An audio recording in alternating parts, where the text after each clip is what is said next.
Viens Nathalie, regarde il fait beau, on va s'installer. Elle est belle cette parcelle.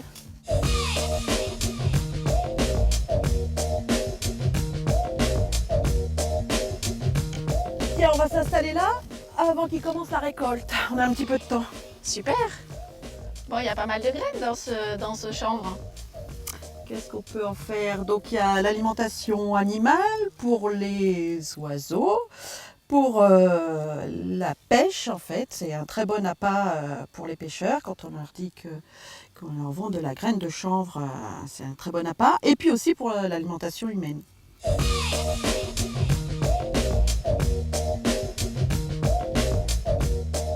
Alors en alimentation humaine, j'ai ramené quelques échantillons. En fait, il y a deux principaux débouchés. Il y a l'huile, parce que c'est une super huile en termes de rapport oméga 3, oméga 6, avec le rapport idéal de 4. Et puis il y a la partie protéines.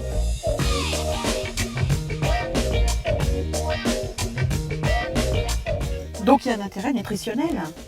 Oui, tout à fait, surtout sur la partie huile en fait, parce que 98,8% de la population française est en manque d'oméga 3. Ouais. Et donc si tu prends une cuillère à soupe d'huile de chanvre tous les jours, tu combles ton besoin en oméga 3. D'accord. Et alors c'est une huile, je sais qu'elle se cuisine pas, faut pas la chauffer, hein, c'est ça? Non, c'est une huile à froid qui est pressée à froid Ouais. et qu'il ne faut jamais chauffer pour garder ses qualités nutritionnelles.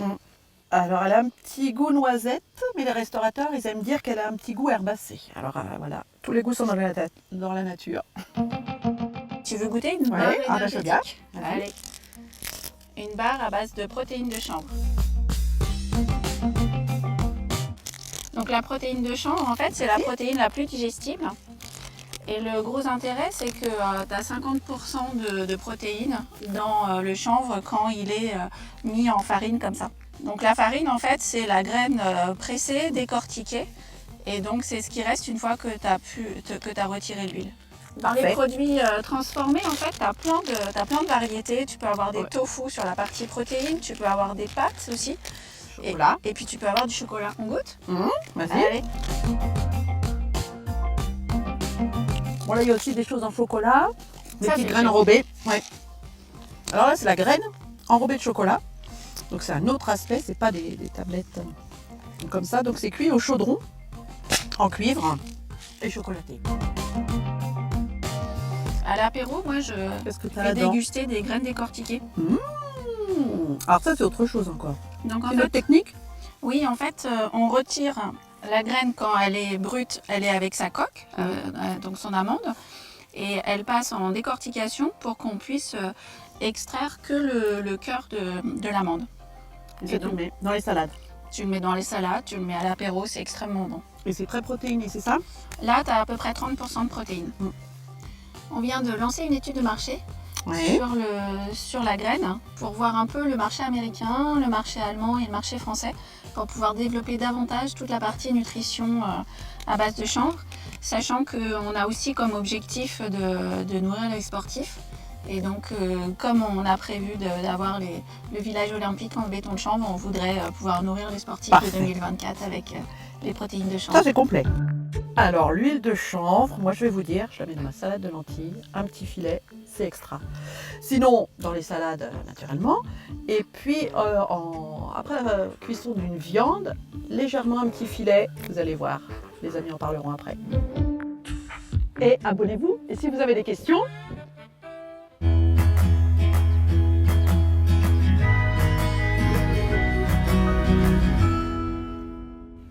Vous avez compris? on s'abonne.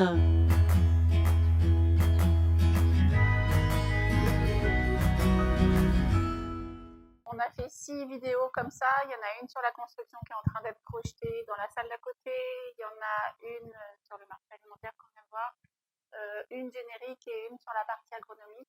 Et il y a les portraits de Corinne et de moi qui seront disponibles sur les chaînes YouTube de Terre Oléo Pro et sur la chaîne YouTube d'Interchange. Je vais appeler maintenant à me rejoindre Chad Rosen d'Ecosept pour intervenir. Burkhardt.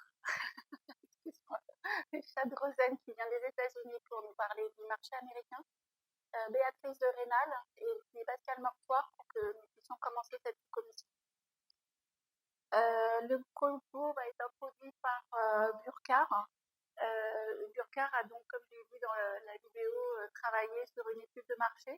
Il est spécialiste du monde de l'alimentation et plus particulièrement du bio. Et Burkar, je te passe la parole. Bonjour à tous, merci de me donner l'occasion de parler de notre travail. Merci de nous avoir accordé cette mission, cette étude. Je m'appelle Burkhard Scher, c'est cher m'indique, j'anime un bureau d'études franco-allemand. On est une quinzaine d'ingénieurs agronomes qui s'occupent des filières agroalimentaires durables. Nous travaillons essentiellement dans l'alimentaire et pour 70% de notre travail dans le bio, mais pas que, nous travaillons aussi sur le régional, le local, les autres tendances fortes avec valorisation élevée dans l'alimentaire. C'est ça qui nous intéresse, la valorisation élevée des produits pour des filières agricoles durables. Nous avons donc étudié la graine de chanvre pour l'alimentation humaine en France, aux États-Unis et en Allemagne, avec quelques tendances à l'international, avec un regard sur ces trois marchés. Et à la fin, on essaiera de tirer quelques conclusions et perspectives. Le premier constat, c'est que les surfaces de chanvre sont en forte croissance au niveau international. Et vous voyez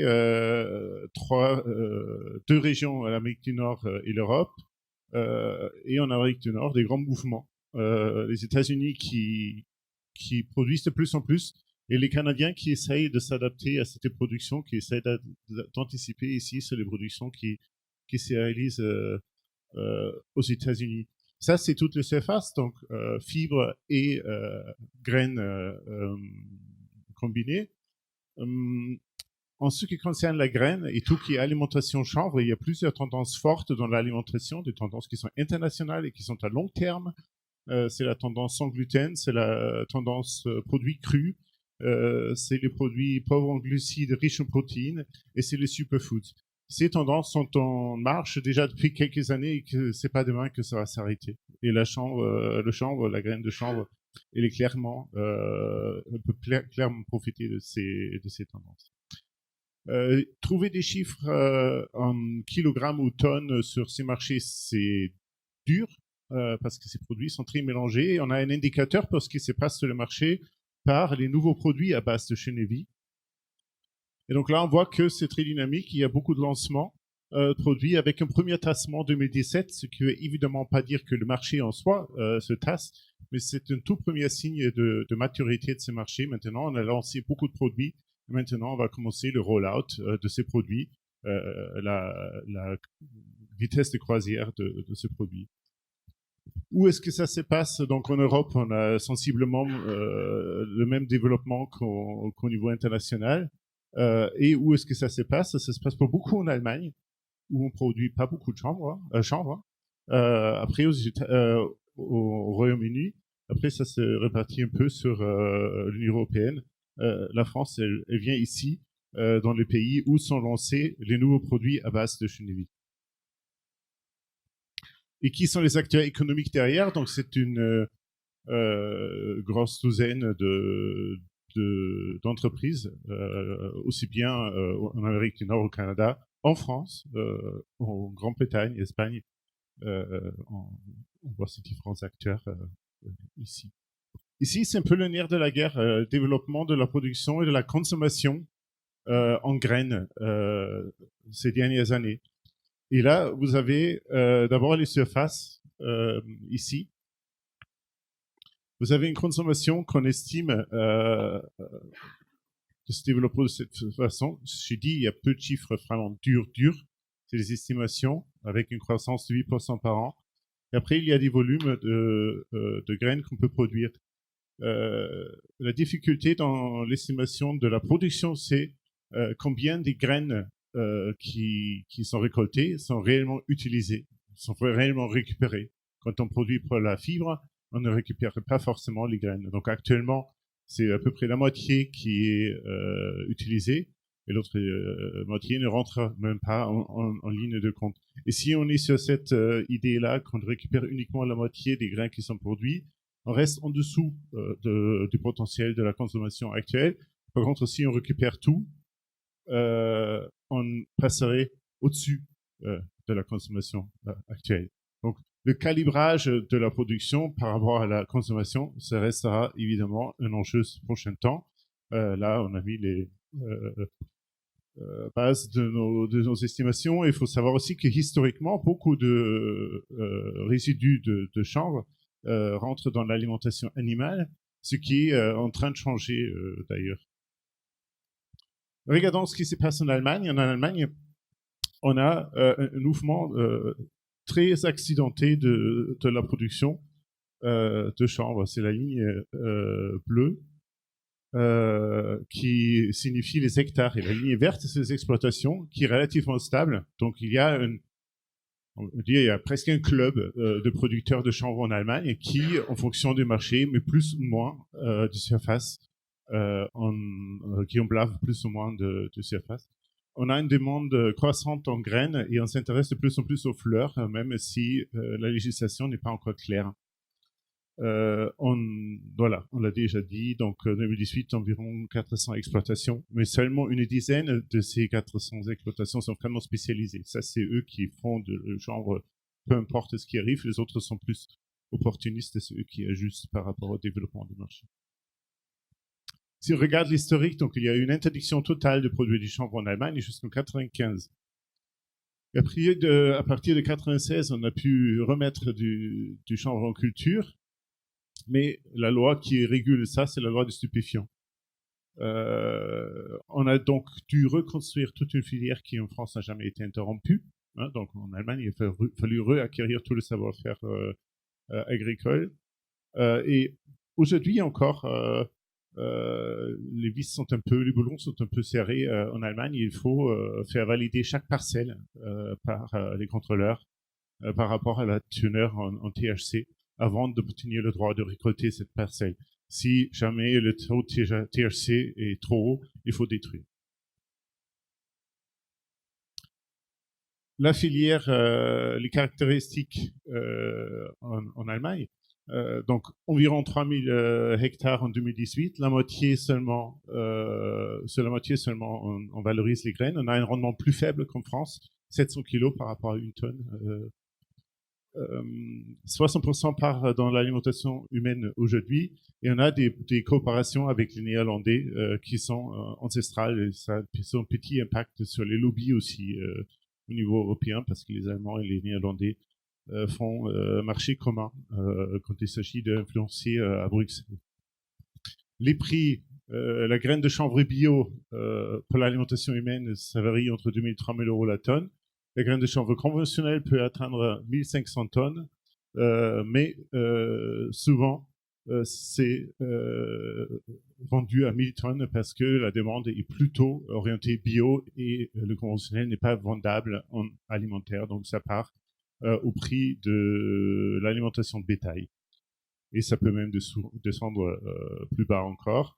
Les transformateurs, il y a quelques spécialistes, mais il y a une petite poignée de gens qui savent décortiquer le chanvre en Allemagne. Donc, il y a le phénomène que c'est un sous-produit. Il y a un exemple très emblématique, c'est la Handfarm GmbH qui a 500 hectares. Donc, vous avez vu, hein, sur les 3000 hectares, eux, ils ont 500. Ils commercialisent beaucoup en Allemagne. Ils importent aussi pour leur production. Ils ont une transformation où ils ont un partenariat qui couvre toute la filière de la production agricole jusqu'à la mise au marché avec leur propre marque. Ils sont en train actuellement, en anticipant sur le développement de la loi, d'expérimenter une machine pour récolter les fleurs. La prospective en Allemagne, on s'attend à ce que ça ira croissant pour le marché alimentaire chanvre. Les grands groupes de l'agroalimentaire cherchent des volumes conséquents.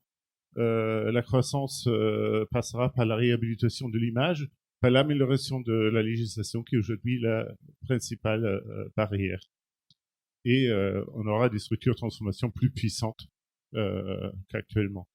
On a aussi ce phénomène produits régionaux. Ça aussi, c'est une tendance générale d'ailleurs, que ce soit en France, aux États-Unis ou partout dans le monde, les consommateurs cherchent le produit régional. Donc, si actuellement en Allemagne on importe encore du chanvre de Chine ou de Bulgarie ou de Roumanie ou des pays baltes, on cherche à avoir le plus possible les graines de chanvre allemandes. Faisons le saut sur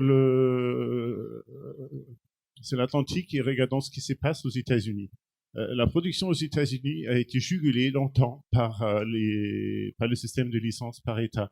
Ça a connu une évolution très rapide avec des taux de croissance de 2013, 213% d'une année à l'autre.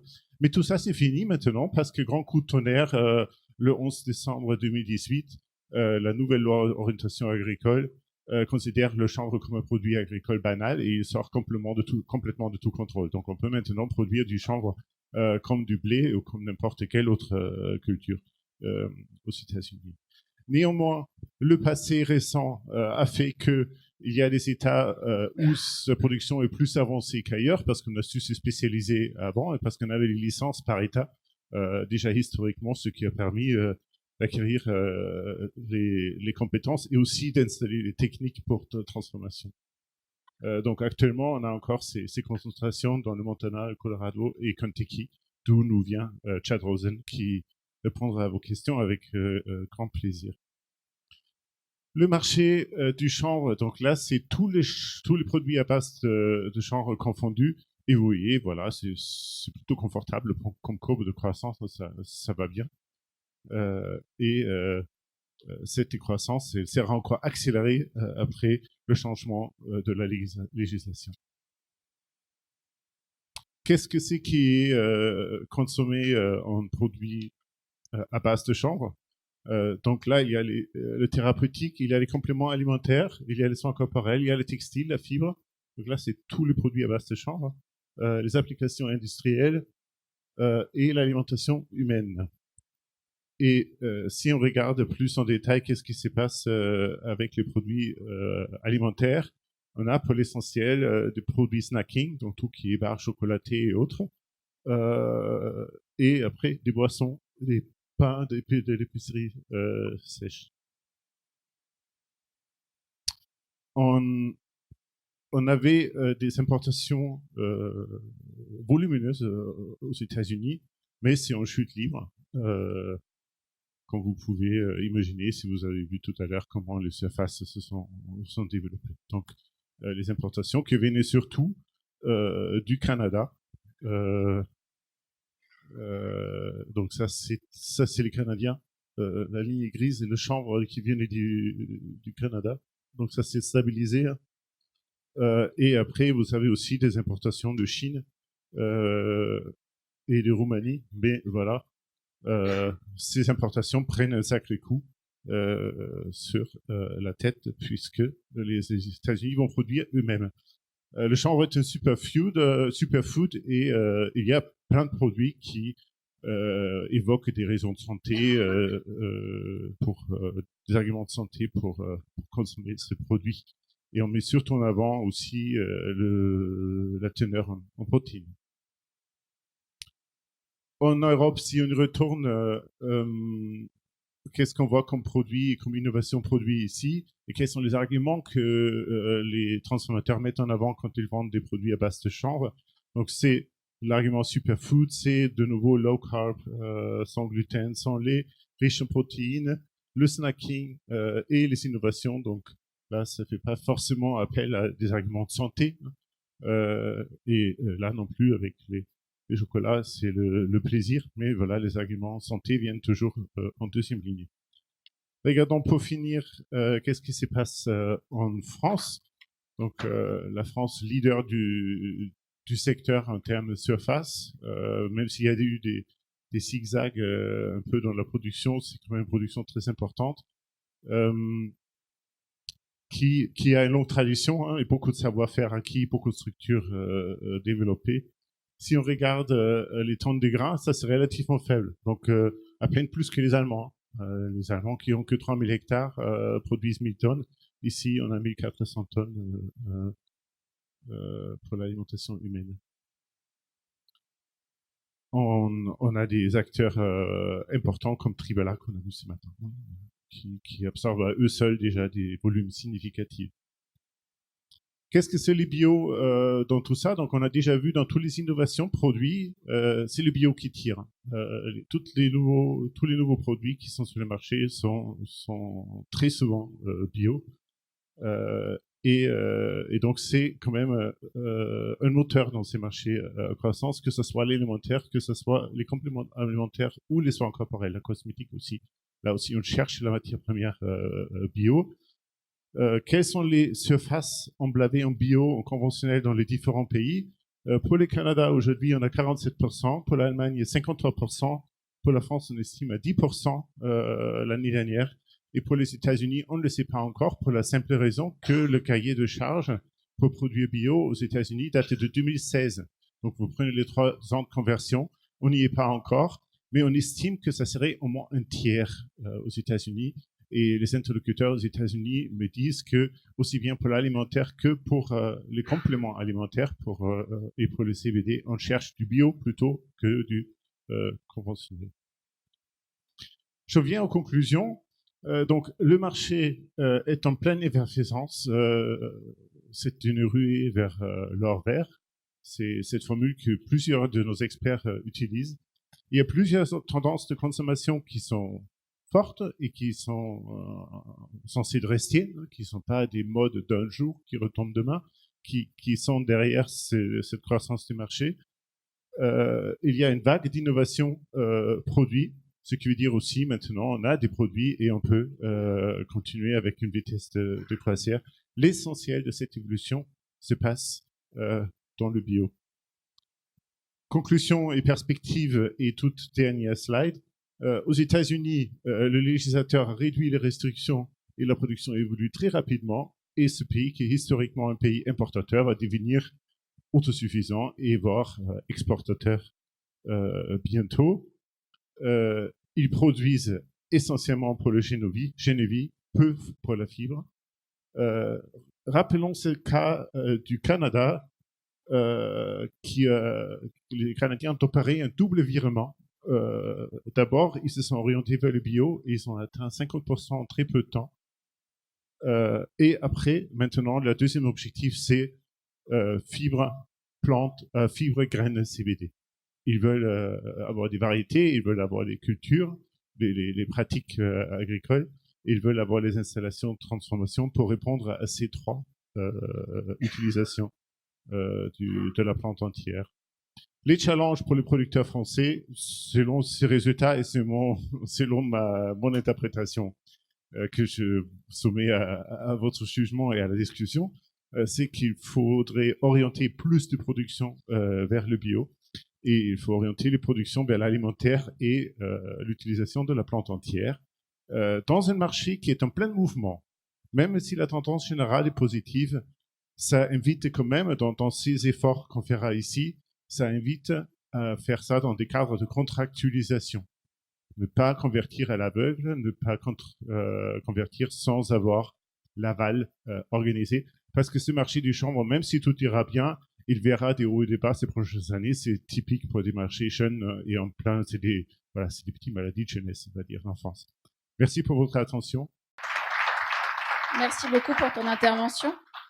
On passera aux questions après. On va demander à Pascal Mortoir de compléter le propos sur la partie territoire français et marché français. Juste Pascal Mortoir est donc directeur général de la Chanvrière et ancien du groupe Danone, donc le alimentaire. Oui, bonjour à tous. Un petit mot. Je suis de la Chanvrière. La Chanvrière, c'est, comme vous le voyez sur les chiffres, 50% du marché français et environ 20-25% du marché européen. Donc ça aussi, ce sont nos chiffres, comme les chiffres de Burkhardt tout à l'heure, ils sont tous faux, sauf notre production qu'on peut à peu près connaître. Ceci étant, quand on analyse et quand on travaille les marchés avec nos spécialistes et avec le marché lui-même, voilà à peu près ce qu'on essaye de trouver en termes d'hectares et de volumétrie. Je vais vous poser une question toute simple. On m'a dit qu'on ne parlait pas de chanvre bien-être ici, mais juste une petite question. Quel est le deuxième pays mondial qui produit du chanvre à la surface du globe? Le Maroc. Je vous laisse Je vous laisse réfléchir pourquoi. 50 000 hectares. On a dit qu'on n'en parlait pas. Donc la Chine n'arrive qu'en 3e position. Voilà. C'était juste un clin d'œil pour vous dire qu'il n'y a pas du chanvre, mais il y a des chanvres. Qu'est-ce qu'on voit dans notre analyse? On voit des chiffres qui sont à peu près les mêmes que ceux que Burkhardt vous a dit. La France est globalement 10 000 tonnes. Et on va voir qu'en réalité, ces 10 000 tonnes sont faits de multiples produits qui sont à la fois vendus et on importe un tout petit peu, nous, d'autres produits étrangers qui correspondent à notre cahier des charges. Le Canada reste extrêmement fort, hein, la Chine aussi. La Chine, c'est pour une utilisation, je dirais, un peu différente de nous, puisqu'ils se servent beaucoup de la protéine. Nous-mêmes, en Europe ou dans les pays anglo-saxons, on se sert beaucoup de volume. Voilà globalement une petite analyse sur des volumétries. Quelque chose que je souhaite dire ici, j'en parlerai tout à l'heure, 3 ou 4 zones qui sont absentes. On verra tout à l'heure pourquoi. Il y a les pays baltes, je vous donnerai le chiffre tout à l'heure, c'est assez décoiffant.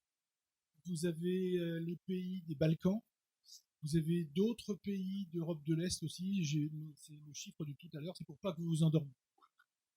En 2016, qu'est-ce qu'on en faisait en 2016 de notre produit en France? Je parle bien en France. En 2016, on faisait globalement 55% à destination des oiseaux, ce qu'on appelle les oiseaux l'oisellerie. L'oisellerie, il n'y a pas une seule sorte d'oisellerie, il y a 2 oiselleries. Tati et Papy et Mamie, avant ils avaient des oiseaux, vous n'en voyez plus beaucoup. Par contre maintenant, quand je pollue avec mon 4x4, j'aime bien mettre l'hiver, vous savez, la petite boule de graisse, et à l'intérieur il y a du chêne. Voilà, ça me donne une bonne conscience. Donc, je l'utilise pour la nutrition des oiseaux. Et puis on utilise ça beaucoup pour les appâts de poissons. Et puis globalement, l'utilisation pour la nutrition humaine, c'est principalement l'huile en France. Je dis bien en France. Dans d'autres pays qui ont des conceptions différentes de nous de l'alimentation, on utilise l'intégralité de l'organe. Mais en France, c'est l'huile. Et puis aussi une toute petite part de cosmétiques, mais qui est en train de... Voilà. On m'a dit, c'est quoi le marché français? Donc le marché français, d'abord je ne sais pas parce qu'on n'a pas de volumétrie. Toutefois, entre des discussions nombreuses, variées et animées, on peut essayer de le couper en 3. La première partie, c'est ce qu'on appelle foire, salon, exposition, qui fait 1,3 million d'euros. C'est pas neutre du tout, pour 2 raisons. La première, c'est qu'il y a quand même 1,3 million d'euros de réalisés. On verra... Il y a 2 ou 3 acteurs principaux, dont un. Mais on verra aussi que c'est un champ d'action fondamental, parce que c'est là où il y a confrontation directe, explication, démarche didactique auprès du consommateur. Et si vous me posez des questions, je répondrai tout à l'heure pourquoi les salons et pourquoi les choses. Donc 1,3 million. La deuxième chose, c'est les magasins bio, 3,8 millions, Naturalia, Hermès, Block Up ou autre chose. Vous l'avez vu tout à l'heure, ça rassure d'aller dans les magasins bio. Et c'est principalement là qu'on a trouvé la naissance du chanvre, parce que ceux qui vont vers le bio connaissent le chanvre déjà, sont plus ouverts que les consommateurs lambda, et aussi sont plus rassurés et un petit peu plus, j'allais dire, aventuriers que monsieur et madame tout le monde qui va en GMS. Ceci étant, la GMS fait 5,5 millions d'euros suivant nos évaluations, qui sont bien évidemment fausses, parce qu'on n'a pas de panel, il n'y a pas de panel Nielsen là-dessus. Et les 5,5 millions d'euros, pourquoi? Tout simplement, c'est parce qu'il y a tellement de GMS en France, je parle bien que de la France, que c'est la quantité et le nombre de points de vente qui font le chiffre d'affaires. Pour autant, les produits disponibles, vous allez le voir tout à l'heure, sont assez maigres, et il y a une profondeur de gamme qui est courte. 2 problématiques, la problématique de la première transformation et de la deuxième transformation. Donc, c'est-à-dire que globalement, la première transformation, c'est la graine, on la décortique, on la presse, mais vous voyez que c'est... me lynchez pas tout de suite, c'est triste et c'est pauvre. Pourquoi? Parce que je prends une graine, je la décortique, je la presse. C'est basique. Ça, c'est fondamental pour l'utilisation. Le jour où on en extraira la protéine et qu'on la séchera sur des tours de séchage comme le lait infantile, on pourra faire des choses. Le jour où on fera de l'extrusion, on pourra sortir et on s'adressera à d'autres consommateurs. Le jour où on pourra commencer à travailler le fractionnement de l'huile, comme on fait dans le beurre tartinable, tout simplement, je ne suis pas chimiste, là on rentrera dans ce qu'on appelle la deuxième transformation et on élargira les séquences, les moments, les possibilités de consommation de cette graine absolument merveilleuse que Mme de Rênal nous a signalée tout à l'heure. Juste la deuxième transformation, on voit qu'il n'y a pas beaucoup d'autres instants d'utilisation. J'en fais un peu de savon, d'accord, j'en fais un peu de bière, mais ça c'est pour rigoler avec les copains le samedi soir, mais c'est pas celle que je bois quand je fais l'apéro.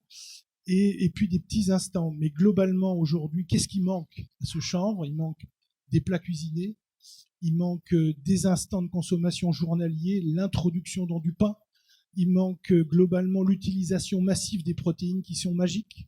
On peut faire avec le chanvre exactement ce qu'on fait avec le petit lait. Et aujourd'hui, on n'en est pas encore là. Juste pour précision, quand on a fait les journées du patrimoine, j'étais assez étonnée de voir, alors c'est sûr, on était dans le ministère de l'Agriculture, représentait tous les produits du chanvre, mais il y avait quand même des gens qui prenaient tous les matins des graines de chanvre. Je n'ai pas dit le contraire. Moi-même, je suis consommateur d'huile de chanvre tous les matins. Voilà, quelques illustrations. Donc, il y a la ferme du Bel-Air dans les foires et salons, il y a El Chanvre qui est ici, il y en a d'autres, et qui vend toute une gamme. Et ça, j'insiste, c'est un travail extrêmement compliqué parce que c'est un travail il faut convaincre chaque personne, chaque jour, toutes les 10 minutes. Et ça, c'est extrêmement puissant. C'est-à-dire que c'est là où se fait la première partie de la boule de neige. S'il n'y a pas ça, il n'y a pas les deux autres instants de consommation derrière. Donc les magasins bio, c'est classique, c'est en bio, mais on voit aussi que ça se limite au jus, la boisson, la farine, l'huile, la protéine, avec là encore d'autres intervenants, et on commence à voir des gammes dédiées et dans un certain nombre de circuits de distribution. Je ne suis pas exhaustif du tout, c'était juste Sojad fait un des produits les plus élaborés, et là on commence à rentrer dans des produits qui peuvent rentrer dans des consommations journalières comme le pain ou autre.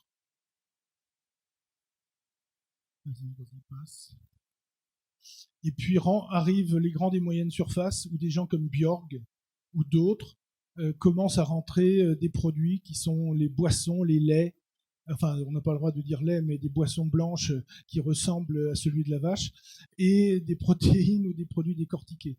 Voilà globalement ce qui est aujourd'hui le vecteur d'utilisation du chanvre en France. Je dis bien en France, dans d'autres pays internationaux, c'est pas du tout la même chose. Après, on t'a demandé quelles étaient les... Voilà, la figure imposée, c'est comme Holiday on Ice, je suis en figure imposée tout à l'heure, peut-être que j'aurai le droit à la figure libre, mais là, voilà, on m'a dit quelles sont les exportations et les importations de Shenvi. Donc globalement, on va regarder les masses. Regardons pas les valeurs, parce que les valeurs changent suivant le cours mondial, donc ça ne veut pas dire grand-chose. Par contre, les masses, c'est celles qu'on mesure tous les jours. Globalement, en 2016, on a exporté 3900 tonnes de Shenvi, 6100 tonnes en 2017 et 6300 tonnes à date sur les 12 derniers mois. C'était aux alentours du mois de novembre de 2018, si mes souvenirs sont bons. Et on regarde ça, regardons les importations. En 2016, donc d'une manière totale, on a importé 1000 tonnes de Shenvi qui provenaient pour moi, les zones d'importation ne sont pas tout à fait valides, puisque la zone d'importation, c'est pas la zone d'origine, c'est la zone où habite le trader qui les fait venir. Donc ça ne veut pas dire grand-chose. Vous avez en 2017 507 tonnes d'importés, et sur les 12 derniers mois de 2018, c'était pas encore 2019, 300 tonnes. Donc on voit que les importations sont relativement faibles, parce que notre utilisation de graines de Shenvi servent principalement à l'export et pas à l'import. Après, on m'a demandé de parler du marché français. Donc j'ai envie de vous parler du marché français, mais pas que. Vous me connaissez un peu maintenant, je vais dériver. Juste, comme je suis vieux, je parle que de l'histoire, rapidement. Peu de quantité en 2015, des conditions de récolte difficiles, pas de graines. Bon. Comme à l'époque, la France était un des fournisseurs majeurs à plus de 70% de graines en Europe, qu'est-ce qui s'est passé? Le marché devait être fourni, et il y avait une double conjonction, le prix des graines a quasiment doublé. Donc oubliez, je suis en train de faire des raccourcis, vous pouvez me dire que ça n'a pas doublé, mais ça a été augmenté de 87,9%. J'accepte. Sauf que d'une manière globale, ça a doublé. Une fois qu'on a dit ça, il y a énormément de pays qui se sont dit, tiens, si on faisait du chène-vie, parce que payer le chène-vie à l'époque pour les petits oiseaux à 1200 ou 1400 euros la tonne, eh ben, c'est rentable. Donc on a eu sur la surface de l'Europe ce qu'on appelle du chène-vie opportuniste. C'est-à-dire quand je m'appelle la Lituanie, l'Estonie ou d'autres, et que je fais 9000 hectares, parce que c'est de ça dont on parle, je vous ai dit que je vous le dirai tout à l'heure, 9000 hectares les pays baltes, 4500 hectares les pays des Balkans, 6000 hectares sur ce qu'on appelait avant les anciens pays de l'Est, et ben voilà les pays qui ont fait ce que j'appelle du chène-vie opportuniste. Et ils ont fait un double chène-vie opportuniste. C'est de dire, on n'est pas plus C que les autres, d'accord ? Nous aussi, on va en faire, et surtout à ce prix-là. Et la deuxième chose, comme je ne sais pas valoriser l'intégralité du reste de la plante, eh ben, je vais toujours, c'est sur la graine que je vais faire mon bénéfice. Donc, on a vu naître tous les chiffres que vous avez vus tout à l'heure et tous ceux que je vous ai annoncés de pays qui ont fait des chène-vie opportunistes. D'abord pour le chène-vie, et puis ils avaient aussi derrière la tête un deuxième produit, mais on a dit qu'on n'en parlait pas aujourd'hui, du chène-vie, du chanvre à destination du bien-être, le CBD pour ne pas le nommer. Donc en 2016, on a eu des produits en quantité et en qualité, il y a eu beaucoup de chène-vie, sauf que les autres avaient eu aussi la bonne idée de le faire. Donc 2017, des prix absolument dégueulasses, tout le monde s'est mis à vendre des chène-vie à des prix absolument incroyables. Tout le monde a mis un genou à terre. En 2018, les quantités sont redevenues à peu près conformes aux besoins d'un marché, qui est le marché français, mais aussi européen, et les prix sont en train de stagner. Ça ne stagne pas à la hausse, ça stagne à la baisse, mais ça ne s'écroule plus. Voilà, globalement. Donc, deux choses essentielles à retenir. Chène-vie opportuniste, mais quand on vend le chène-vie à des prix classiques, on ne vit pas, même quand on est lituanien, avec seulement ces revenus-là. Et la deuxième chose, le chène-vie opportuniste a fait naître aussi des vocations pour du CBD, parce qu'on a dit, tiens, je vais essayer de me refaire sur le CBD. Voilà. Je referme la parenthèse. Je signale quand même une chose toute simple, que le marché européen est un marché particulier, parce qu'il faut quand même rappeler qu'il est à 0,2% de THC. Le jour vous tolérez 0,3, l'intégralité du Canada est à vos portes, l'intégralité de la Chine est à vos portes, et aujourd'hui, le fournisseur de graines européennes et français, il est mort, les principales chanvrières sont mortes, donc je suis un fervent militant, et je vous dirai aussi pourquoi tout à l'heure, du 0,2, voire du 0, parce que le pire ennemi du chanvre, c'est le chanvre lui-même, et je vous dirai pourquoi.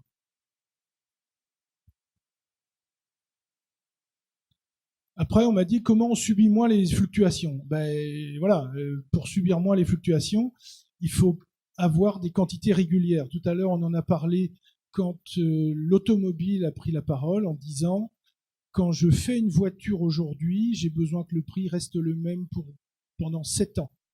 Quand je veux aller voir Monsieur D qui fait des yaourts, quand je veux aller voir Monsieur U qui fait de la margarine, et que je lui dis je te vends mon chanvre aujourd'hui à un prix, mais dans 2 ans, il va prendre 45%. Monsieur U, qui fait sa bonne margarine, me dit « mais je ne mettrai jamais de chanvre dans mon produit. » Parce que dans 2 ans, dans 5 ans, Madame Michu, elle ne va pas le payer 45% plus cher. Donc, il faut absolument des quantités régulières. La deuxième chose, il faut des prix stables, le plus stable possible. La variation du prix tue la naissance des produits. Or, on est, vous l'avez vu tout à l'heure, en pleine naissance d'un produit fabuleux qui est l'utilisation du chanvre à des fins nutritionnelles. Si vous jouez sur les prix, vous tuez la poule dans l'œuf. Voilà, tout simplement. Une troisième chose, c'est une qualité monitorée. Donc, j'ai entendu que ça bruissait dans la salle, c'est bien. Qualité monitorée, ça veut dire une labellisation. Une labellisation, ça veut dire aussi que nous, Français, c'est ce que je vous ai dit tout à l'heure, et c'était une transition, nous sommes à 0,2% de THC. quand je m'adresse à Monsieur D qui fabrique des yaourts en France, il veut que ces produits soient en conformité avec la loi française. Il veut pas que ce soit des produits chinois récoltés par des petites filles de 6 ans dont le taux de THC soit 0,8, 0,9, 0,3 ou 0,2, mais après 17 analyses. Il veut que ce soit réel et tracé. Et ça, c'est essentiel. Et on dira un mot tout à l'heure sur la labellisation. De la contractualisation, donc ça aussi c'est compliqué, c'est de dire au client, monsieur le client, moi je vous garantis le prix, donc on arrête le prix là pour 2 ans, 3 ans, 4 ans. Nous, à la Chanvrière, nous l'avons fait et ça paye. Donc, il ne faut pas gagner à tous les coups, il ne faut pas perdre à tous les coups non plus. Il faut que ce soit vraiment du gagnant-gagnant. Et là, c'est un vrai esprit de partenariat et certains clients sont d'accord pour le faire, certains l'ont fait. Et puis, il faut aussi exciter le consommateur en permanence. C'est-à-dire qu'il faut le solliciter, lancer des produits nouveaux, l'intéresser et pas seulement lui faire voir l'huile A le jour J, l'huile B le lendemain et l'huile C le surlendemain qui sont en fait les mêmes. Il faut l'intéresser, il faut être créatif, il faut apporter des choses nouvelles. Tout ça en préservant la compétitivité. Parce que si c'est pour déposer le bilan, je parle bien des entreprises, ça ne sert à rien. Il faut que la valeur ajoutée soit partagée. La valeur ajoutée n'existe que si elle est partagée par le producteur, par le transformateur et par le consommateur. La valeur du consommateur, elle est fondamentale, Madame de Rênal vous en a parlé, d'un point de vue nutritionnel. Mais elle est aussi fondamentale d'un point de vue sociétal. Et là, je me bats là-dessus.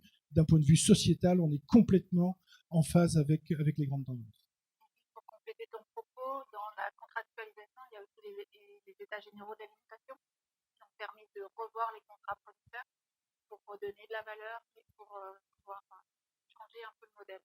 Donc, les contrats, ils sont à tous les niveaux de la chaîne de valeur pour que cette valeur ajoutée soit bien répartie. Après, on m'a demandé de parler du cahier des charges. Donc, Interchanvre a travaillé avec les producteurs de chanvre français pour mettre au point un cahier des charges qui se déclinera dans 2 instants de consommation. Donc le premier, le cahier des charges sur lequel on réfléchit, la production française, se base sur 5 piliers essentiels. Premier pilier, c'est des semences françaises sans OGM. Alors, françaises, comme je suis vieux, je dis sans arrêt la même chose, avec un THC à 0,2, mais aussi sans OGM, ce qui n'est pas le cas dans d'autres pays. La deuxième chose, c'est une production des semences en France, parce qu'on est maître de ce que l'on produit et on est checké, c'est-à-dire que les autorités françaises viennent vérifier 30% de l'intégralité des champs emblavés pour faire des semences. Ça, c'est une gage de sécurité. La troisième chose, la production du chanvre doit être faite en France. Je prends les graines, je ne vais pas aller les faire en Lituanie pour les ramener en France en disant qu'elles sont européennes. Je vous cite juste, pour la petite histoire, une société qui s'appelle AgroPro, c'est public, lituanienne, qui vient d'être achetée par les Canadiens. Et les Canadiens vont se servir de la Lituanie comme un cheval de Troie pour importer leurs graines et les européaniser au passage. Voilà, ça c'est une réalité aussi. Aucun traitement en culture, c'est-à-dire que je vais être un peu choquant. Aujourd'hui, tout le monde consomme du chanvre bio et c'est très bien. C'est très très bien. Il faut consommer du chanvre bio.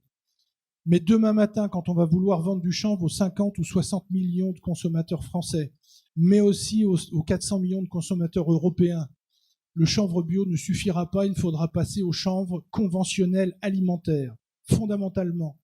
Et donc, à ce moment-là, il faudra qu'on ait une capacité à avoir un chanvre alimentaire européen qui soit d'une qualité irréprochable. C'est ce que nous avons aujourd'hui. Nous procédons d'une manière régulière, nous, à la Chanvrière, sur les 5 ou 6 dernières années. Notre chanvre alimentaire humain ne retient aucune des 112 molécules que l'on peut trouver aujourd'hui comme produits phytosanitaires. Ne retient, ou quand elle les retient, c'est toujours inférieur à la norme en vigueur sur les 4 ou 5 métaux lourds, je vous les passe, arsenic, mercure, j'en passe et des meilleurs, cadmium et autre chose. Ça veut dire quoi? Ça veut dire que la plante, quand elle n'est pas traitée, fait des graines d'une qualité exceptionnelle elle-même. Et là, c'est pour moi, un vrai bras de levier pour une diversification, une consommation des produits de demain. Parce que quand on va vouloir passer du stade de diffusion entre nous au stade de diffusion nationale ou internationale, c'est par ça, c'est en franchissant cette case quantique qu'on y arrivera. Et puis le dernier point, c'est la traçabilité des lots. Bien évidemment, on veut savoir qui l'a planté, qui l'a récolté, parce qu'on veut savoir on veut tracer qu'il n'y a pas eu de traitement sur le produit. Donc, le chêne vie français qui aura satisfait ces 5 paramètres deviendra un chêne vie label français. Et donc, on pourra l'utiliser dans 2 cas. Quand on travaille en B2B, c'est-à-dire quand on s'adresse à monsieur D, à monsieur U, à monsieur PNJ, je ne sais plus s'il est encore dans l'alimentaire, et qu'on s'adressera donc comme un produit ingrédient qui rentrera dans un produit fini, où le but, c'est de travailler avec bleu blanc cœur, puisque de toute façon, comme l'a dit Madame Béatrice de Rênal, la teneur en oméga 3 et oméga 6, mais surtout ce rapport fabuleux de 4 pour 1 existe d'une manière naturelle et native pour l'être humain, et on est complètement à l'intérieur de l'utilisation bleu blanc cœur. Et pour le produit fini, c'est aussi un magnifique label pour illustrer tous les bienfaits du chanvre, et particulièrement sur l'huile. Vous avez Flore qui est de bleu blanc cœur ici, donc c'est pour répondre à vos questions si vous en avez sur la partie label bleu blanc cœur. Merci beaucoup Pascal. Merci. On va continuer avec Béatrice de Rênal. Oui, vous pouvez applaudir.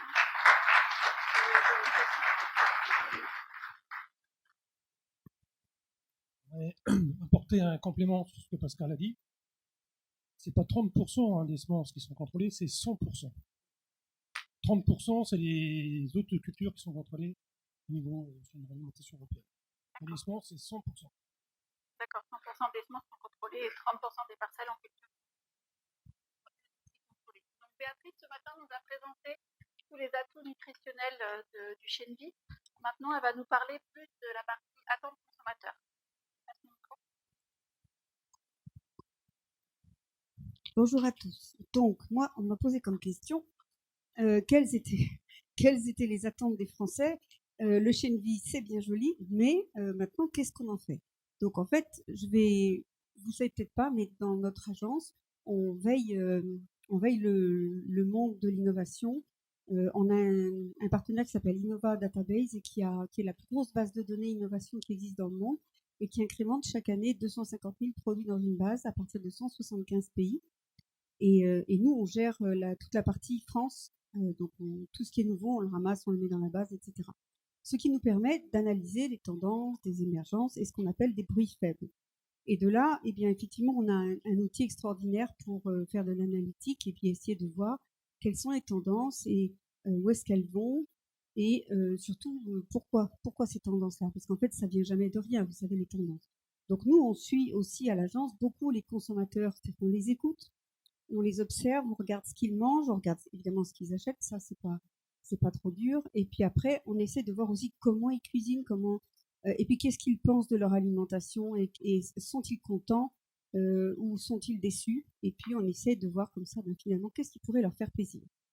Alors c'est sûr qu'aujourd'hui, les attentes des Français, je vais vous le dire un petit peu à l'après-vert, eh bien c'est tout ce qui est clean label, tout ce qui est clear label, ce qui n'est pas pareil, les ingrédients de la confiance, le végétal inspirant, on recherche toujours des protéines alternatives et puis le cas particulier des millennials qui en fait c'est plus du tout un cas particulier puisque c'est le cœur c'est vraiment le bloc de consommateurs. Alors aujourd'hui, il faut savoir que 30% des Français seulement font confiance dans les industries alimentaires. Je traduis, quand vous mettez sur un emballage sans sucre ajouté ou sans conservateur, vous avez 30% des consommateurs qui vous croient et vous avez 70% des consommateurs qui disent c'est pas vrai. Alors moi je pense que ça c'est un vrai problème, c'est-à-dire qu'il y a une rupture de confiance mais qui est vraiment profonde entre le consommateur et l'industriel. Et ceci explique cela, c'est parce que le consommateur est suspicieux vis-à-vis de l'industriel qu'aujourd'hui il cherche un plan B et le plan B c'est le clean label, les ingrédients de la confiance, le végétal inspirant, etc. Donc, le chanvre, c'est vraiment, enfin, le chêne vie, ça pourrait cristalliser toutes les envies, tous les fantasmes des consommateurs. C'est-à-dire, c'est vert, c'est une protéine alternative, c'est français, c'est enfin, ça n'a pas l'air louche, voilà. Alors après, évidemment, il n'y a pas que ça. 79% des Français déclarent faire attention à ce qu'ils consomment. Ça peut vous paraître bizarre, mais jusque-là, les Français, ils achetaient à l'œil. C'était des Gaulois, oh, ça a une bonne tête, ça sent bon, c'est pas trop cher, j'achète. Alors qu'aujourd'hui, les gens commencent à s'informer, commencent à regarder les étiquettes, commencent à mettre un petit peu leur nez dedans. Les ingrédients de la confiance, c'est tout ce qu'on a appelé les superfoods, mais c'est aussi tout ce qui est, dès que vous allez parler de traçabilité, de provenance, de naturalité, tous les produits qui sont frais ou qui ressemblent à du frais. Par exemple, un jus d'orange qui est vendu au frais, il sera toujours perçu de façon meilleure que s'il est en ambiant, même si les deux sont stérilisés de la même manière, parce qu'il ne faut pas se leurrer. Au rayon frais, vous avez beaucoup de produits qui sont absolument pas frais. Le végétal inspirant, c'est que aujourd'hui en France, on est en train, alors on est quand même des Gaulois qui sont partis du sanglier, faut pas oublier.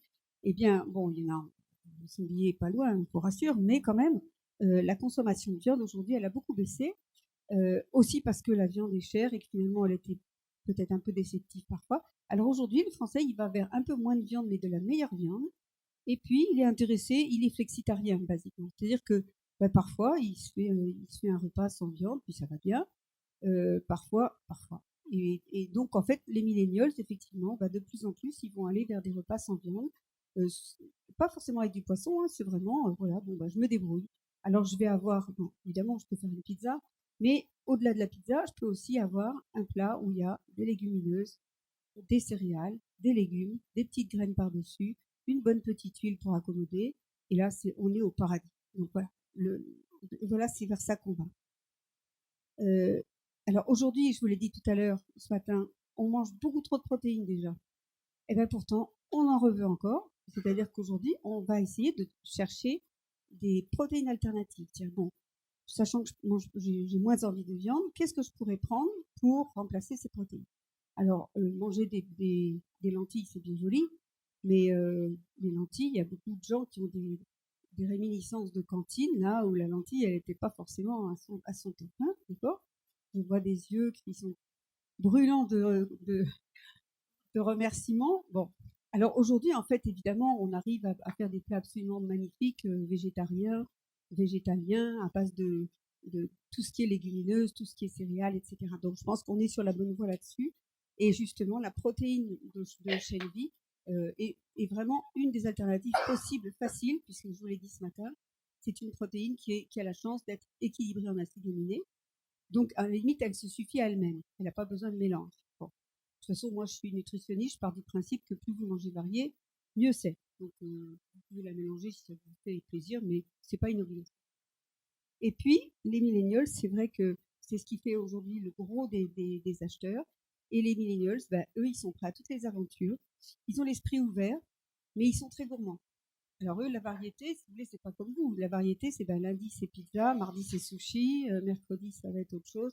Donc au-delà de ça, c'est vrai que si vous arrivez avec des produits nouveaux, les Pokéballs, etc., eh bien là, ça va les intéresser et ils sont ouverts pour découvrir cette nouvelle façon de consommer. Les attentes des consommateurs en France, vous voyez que les Français, ils veulent du naturel. Ça, c'est fondamental. Alors, vous regardez à peu près tout ce qui les intéresse. Alors, voilà comment on va lire ce diagramme de Kantar. Sans pesticides, très intéressant.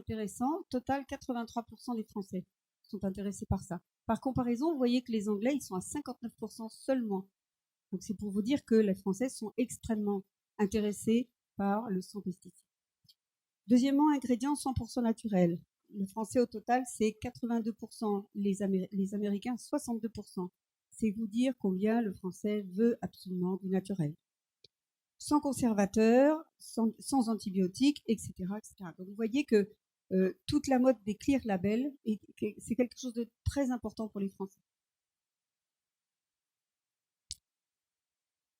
Toujours dans le clear label, eh bien, qu'est-ce qui les intéressera le plus? Vous avez tout ce qui est naturel, qui a toujours fait des très bons scores.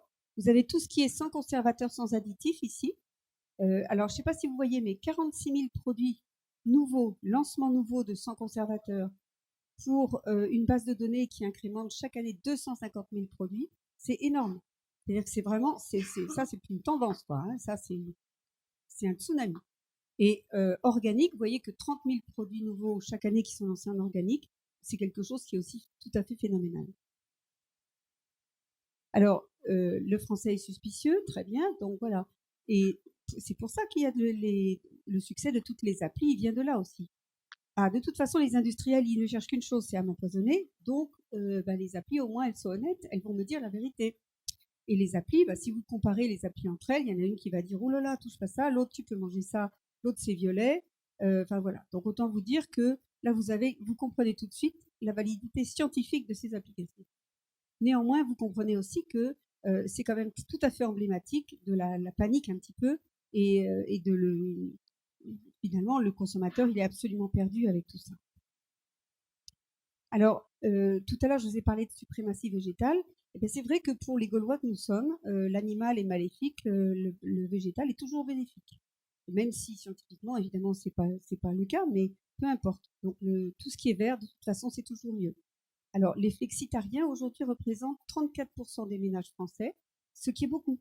Et ça veut dire que le français, si vous voulez, autant l'anglo-saxon, il va être vegan, il va être végétalien, végétarien, alors que le français, il va plutôt être flexitarien. C'est-à-dire qu'il va faire des repas sans viande, et puis il va manger de la viande à d'autres repas. Il veut un petit peu de tout, et je pense que ça, c'est bien.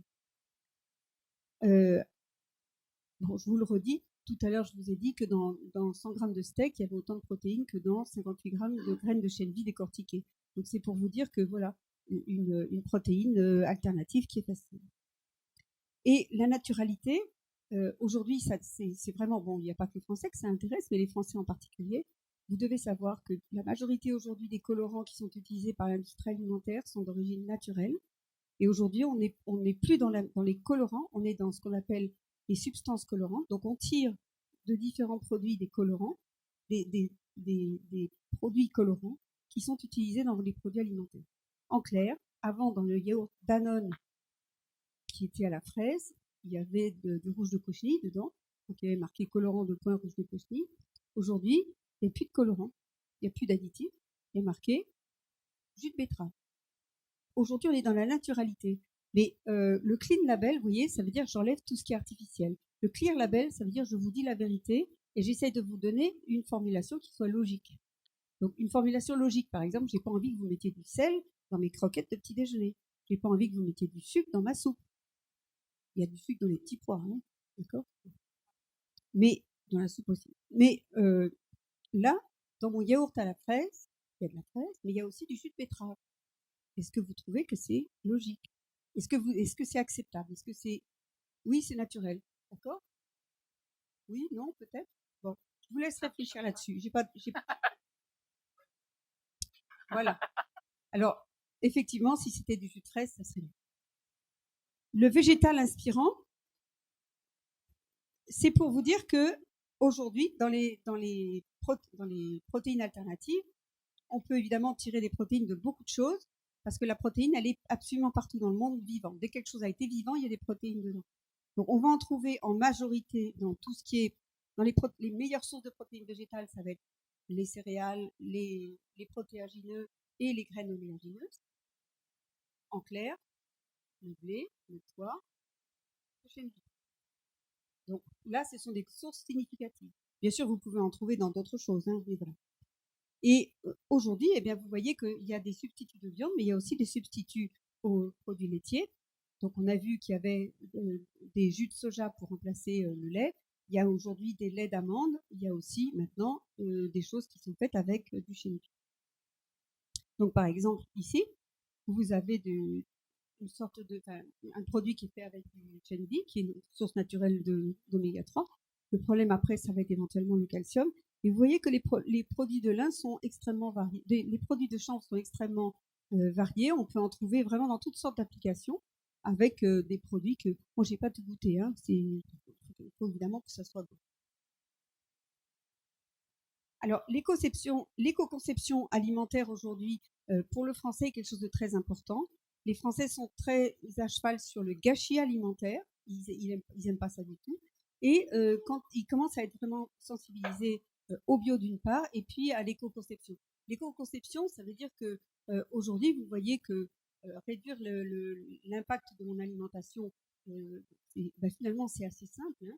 Quand on a un repas classique à base de bœuf, on peut arriver à avoir des choses qui sont plus simples et qui peuvent être tout aussi délicieuses. Donc en fait, c'est quelque chose, je pense que là, il y a vraiment une page qui est tournée maintenant et que les Français sont beaucoup plus éco-conscients que ça. Est-ce que Dominique, tu veux réagir en tant que producteur? C'est la première.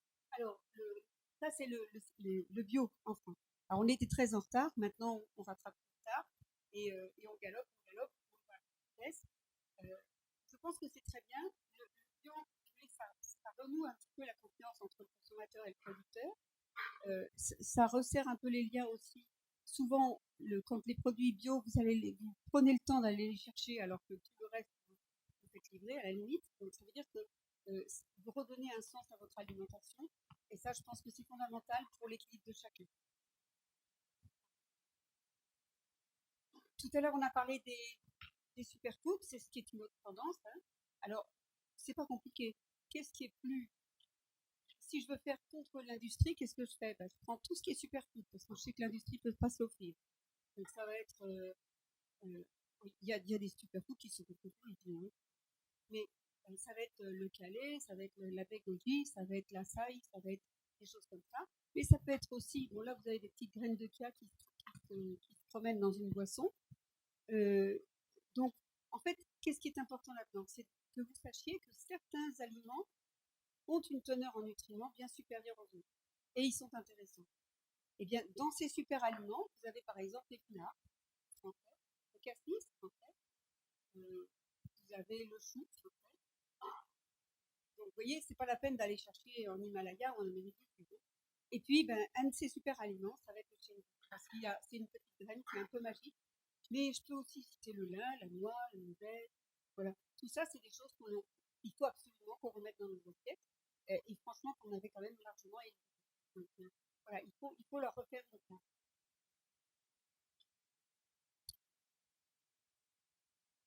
Alors, tout à l'heure, je vous ai parlé du Clean Label, du Clear Label. Et c'est vrai qu'aujourd'hui, si vous avez bien regardé, il y a de plus en plus d'intervenants qui ne passent pas par le bio, mais qui vous disent carrément tout de suite, je suis sans résidus de pesticides, ce qui est à la limite encore mieux, parce que je vais plus loin dans l'engagement. Alors, en plus, c'est pas des rigolos qui font ça, hein, parce que là, vous voyez, il y a Stadiol, là, il y a Andros qui s'est mis à faire des produits qui vous garantissent sans résidus de pesticides. C'est un peu gonflé, hein, parce que qu'est-ce qui peut garantir sans résidus de pesticides? Eh bien, ils le font. Donc, ça veut dire qu'aujourd'hui, de plus en plus, les Français, eux, c'est ça qu'ils veulent, c'est une garantie de résultat. Alors, après, il faut encore qu'ils croient dans la véracité de ces résultats. Hein. Et puis, aujourd'hui, il y a une nouvelle mode, c'est le peu transformé. Hein, parce que les gens savent que l'industrie fait beaucoup de produits ultra transformés et que ces produits-là, on sait qu'il y a un lien entre la consommation de ces produits-là et puis la survenue de pathologies type cancer, maladies cardiovasculaires, etc. Donc vous voyez que tout ça est quelque chose qui va être en faveur du chêne. Tout ce qui est Made in France se vend beaucoup mieux que lorsqu'il n'y a pas ce label-là. Donc pour les Français, ça a beaucoup de sens. Et le concurrent principal du bio, c'est ça, c'est la proximité, le terroir, c'est le paysan qui donne directement les produits. Et ça vaut, c'est encore mieux que le bio parce que voilà, il y a un sens, il y a un lien. Et vous voyez d'où est-ce qu'on... sont pas incompatibles. Les deux sont pas incompatibles. Les deux sont pas incompatibles. Mais ce que je veux dire, c'est que le Français a besoin de retrouver un lien véritable avec un lien humain en fait. Voilà, il avait enlevé l'humain de son panier, de son caddie, il a envie de le revoir maintenant. Alors, c'est vrai que le chanvre, on en a parlé, on a vu qu'il y avait des céréales, c'est pas des produits vraiment quotidiens, ces produits-là. La protéine de chanvre, d'accord, on peut la consommer comme ça, mais il faut savoir le faire, c'est pas ce qu'on fait de mieux peut-être en gastronomie. Donc voilà, il y a une place pour le chanvre qui est évidente. N'oubliez pas que c'est une des meilleures sources de protéines et c'est celle qui est la moins connue aujourd'hui. Donc Elle est en bas de tableau. Vous voyez, en haut, il y a les amandes, les noix, les machins, les trucs, l'œuf, tout ça. C'est tout mélangé. Hein. Donc, on connaît tout ça très bien. Les gens ont de très bonne opinion de tout ça, mais vous voyez, il n'y a que 25% des gens qui ont une validité de ce que ça peut être. Il faut les informer. Il faut le faire savoir.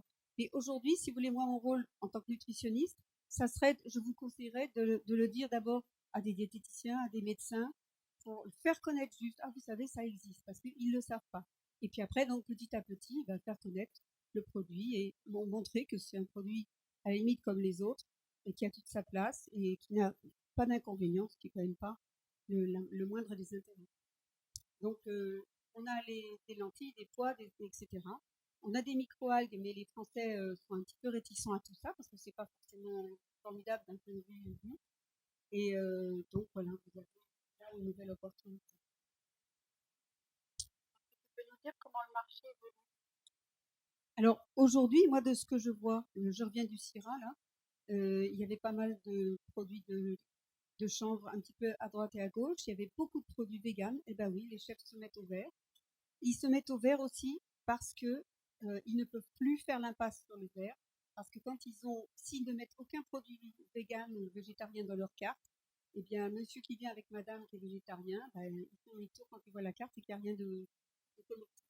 Donc, et comme ils ne savent pas faire, eh bien, ils délèguent et ils vous demandent, donnez-moi des solutions pour proposer des produits qui soient délicieux, dignes de mon établissement et qui soient végétariens. Donc, végétarien, pas non plus vegan, voilà. Et donc, il y avait beaucoup de propositions. Et puis, sachez que tous les gros se mettent à ce type de produits, avec des légumineuses, des mariages légumineuses, céréales, etc. Donc, il y a une vraie opportunité. Mais seulement, il faut être force de proposition. Donc, il faut foncer. Vraiment foncer. Alors, la qualité des lipides alimentaires, vous voyez que aujourd'hui, ça c'est ce qui vous est recommandé. Ça c'est ce qui est montré. Et vous voyez que en termes de graisse saturée, on est beaucoup trop haut.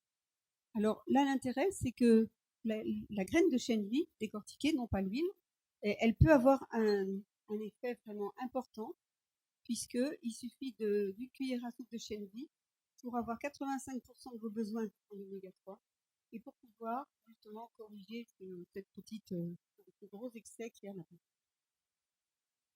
Comme on vous l'a dit tout à l'heure, on a un rapport oméga 6, oméga 3 en France qui est de 7 alors que c'est 5 recommandés. Donc évidemment, le chanvre, c'est la deuxième meilleure source par rapport à ce ratio-là. Donc c'est son gros atout.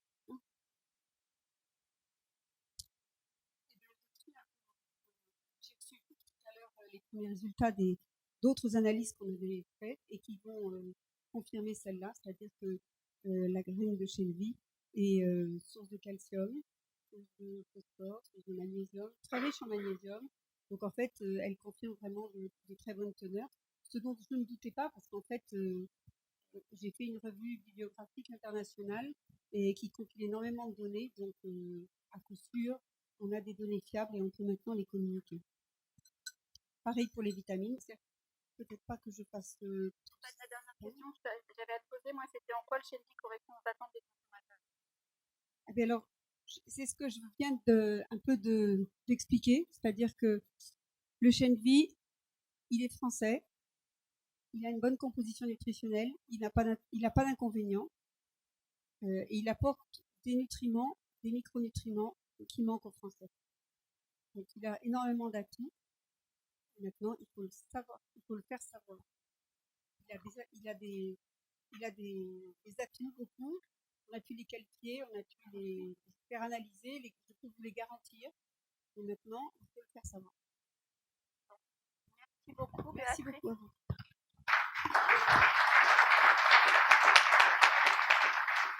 Pour information, un des axes prioritaires du nouveau ministre de l'Agriculture est le plan protéines végétales. Donc, on est convié le 11 février prochain à une réunion sur les protéines végétales et on est en train de faire reconnaître les qualités nutritionnelles du chènevis pour l'alimentation. On va terminer avec notre grand témoin, Chad Rosen. Je vous laisse faire le tandem tous les deux. Chad Rosen a lancé son entreprise il y a 3 ans aux États-Unis pour avancer sur le marché alimentaire. Et donc, on lui a demandé de venir pour nous expliquer un peu comment se passe le marché aux États-Unis sur la partie Shenvi.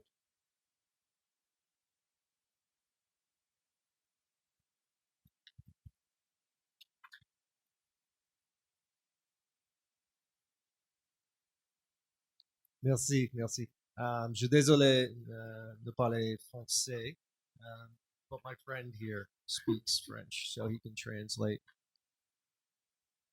I started my business in 2014 when the Farm Bill, the first Farm Bill, passed in the United States.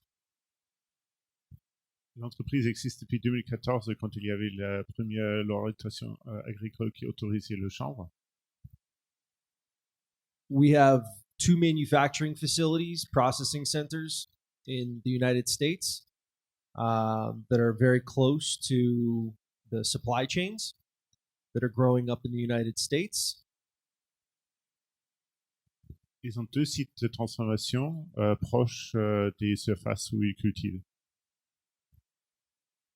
I want my time and my words to be helpful as you embark and grow your businesses in France and Europe with regard to hemp seed.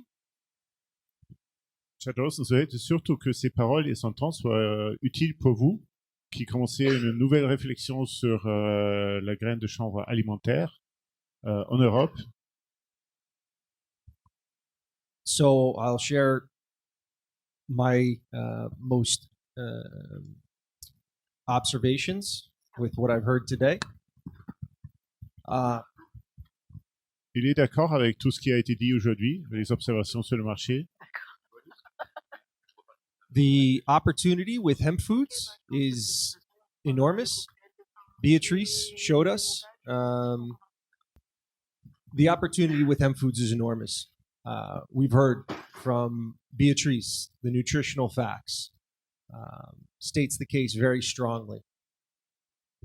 Le potentiel alimentaire est énorme, ce qu'on a entendu grâce à Béatrice, qui souligne vraiment très très fortement tout ce qu'on peut faire. Those are facts, undeniable. It's better than anything on the list of proteins for many reasons. It's an oil seed, but it also has beautiful proteins. Ça, ce sont des faits indéniables et on a vu que c'est supérieur à toutes les graines, même si c'est une oléacée. Oléagineux, pardon. Il y a le chanvre a beaucoup de qualité en termes protéines. I think for us, the problem with hemp foods, it'll always be very small. Pascal, maybe, has a good business, but currently, in the format of hemp foods, it has a very low ceiling. Le problème, c'est peut-être que la part de marché va toujours être limitée. Et que même si on a une belle entreprise comme Pascal, on touche peut-être assez rapidement le plafond. We spend all of our resources, not all, but many of our resources developing formulations for the formats that formulators need to make delicious products. Eux, ils investissent tout leur argent dans la formulation de produits pour faire des produits délicieux, surtout. The number 6 in maybe the third slide, it was the sixth point. It should have been. There are only 5 points. The sixth is it needs to taste good. Sur une des slides, il y avait 5 arguments, mais il faut absolument le 6e qui est il faut que ça ait bon goût. I make products that don't taste great. Okay? But there are ways to make the products taste better and it involves separation technology that I think will be important to growing the market and the acreage, not only here in Europe, but in the United States. Aujourd'hui, il fait bien des produits qui n'ont pas un coût terrible, il l'avoue, mais il sait que la technologie peut apporter des solutions, notamment la séparation de différents ingrédients, de différentes fractions, qui permettront de faire des produits de meilleure qualité. Le traducteur ajoute que ça vient avec l'intervention de Pascal qui allait dans la même direction. Dès qu'on peut faire extraction, etc., quand il y a un niveau industriel différent, on a d'autres possibilités. Pardon. Of the hemp foods, my hemp food tastes very good. Of all the hemp foods, but they can taste better, believe me. The other part that's very, very important to the future of hemp grain is the price point. Okay? Donc aujourd'hui, les produits à base de chanvre peuvent évoluer vers une meilleure qualité gustative. Du coup, les surfaces peuvent évoluer. Mais il y a un deuxième frein qui est le prix. For our business, we look at two proteins as the competitors. One is soy, and the other one is pea, because soy has allergens, but pea tastes very bad, and people know this. Formulators have to buy extra ingredients to make their products taste okay. Aujourd'hui, il y a deux protéines qui sont concurrentes. Protéines soja, mais dans le soja, il y a des allergènes, et protéines à base de pois. Et ça, les formulateurs le savent. But the challenge to fight the pea and soy markets is the price point is so very, very low. So how do we change that? The future largely lies in genetics. Okay? If we can harvest the grain and the flour and the stalk behind it, the farmer can still make a good living. And they're doing it now, no? There's two revenue centers for farmers, the seed and the fiber. Donc, si on regarde les prix très bas pour les protéines de soja et les protéines à base de pois, on peut se poser la question comment on ne pourra jamais être rentable avec la protéine de chanvre. Et la réponse, c'est dans la génétique de la plante et dans l'utilisation intégrale de la plante avec ces trois potentiels de contribuer au rendement financier, qui est la fibre, qui est la graine et qui est la fleur. Vous me dites si j'oublie quelque chose, ceux qui parlent anglais. Ceux qui parlent anglais, il faut que vous me suiviez, je ne suis pas directeur professionnel. Hein.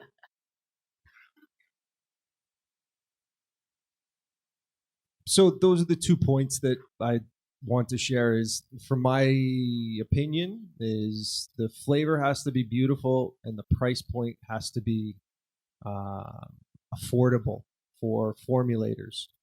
And I can take questions, but those are the main points I like to leave.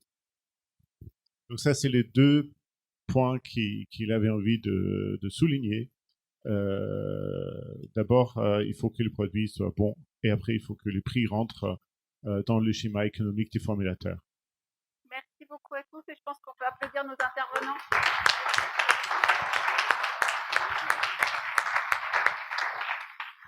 On va faire une pause de 5 minutes et on se retrouve tous dans l'amphithéâtre central pour la clôture.